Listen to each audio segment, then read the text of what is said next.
বন্ধুরা, আপনার কি মনে হয় আপনি আপনার শহরের সমস্ত স্টেশনের নাম জানেন? যদি আমি বলি আমাদের এই বাংলায় এমন একটি স্টেশন আছে যেটা কোনো ম্যাপেতেই নেই, কিন্তু ঠিক রাত 2টো বাজলেই সেই স্টেশনেতে একটি বিশাল বড় কালো ট্রেনের আবির্ভাব হয়। আজকের গল্পটা এমন একটি স্টেশনের যেখানে যাওয়ার পর কেউ কোনোদিন আর ফিরে আসেনি।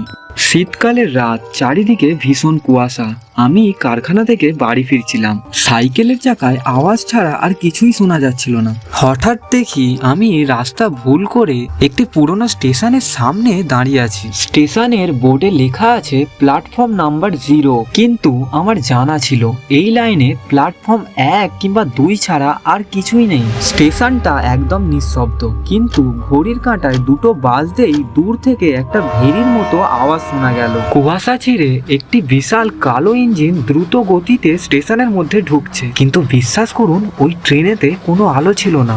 জানালাগুলো সব কালো কাঁচ দিয়ে ঢাকা। ট্রেনটা থামলো, কিন্তু একটাও দরজা খুললো না। আমি কৌতূহলবশত ট্রেনটার কাছে যাই আর দেখি জানালার সামনে একটি বাচ্চা ছেলে বসে আছে। আমি কাছে গিয়ে বাচ্চা ছেলেটিকে ডাকলাম, এই বাচ্চা, তুমি এখানে একা বসে কেন? ছেলেটি আমার কথা শুনে আমার দিকে মুখ ফেরায়, আর আমার সমস্ত শরীর ভয়েতে থরথর করে কেঁপে ওঠে। ছেলেটির চোখগুলো পুরো সাদা, তার মধ্যে কোনো মনির চিহ্ন মাত্র নেই। সে আমার দিকে তাকিয়ে পৈশাচিক হাসি হেসে বলল, আঙ্কেল, আপনি কি আমার সাথে যাবেন? ঠিক তখনই আমার মনে হলো পেছন থেকে কেউ একজন আমার ঘাড়েতে একটা বরফ ঠান্ডা হাত রাখলো। আমি পেছন দিকে না তাকিয়ে সাইকেল নিয়ে ছুটতে শুরু করলাম। পেছন থেকে হাজার হাজার মানুষের কান্নার আওয়াজ আসছিল।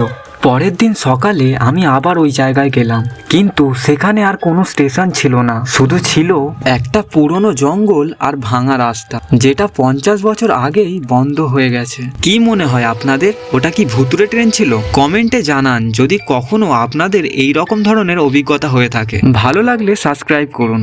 দেখা হবে পরের গল্পতে।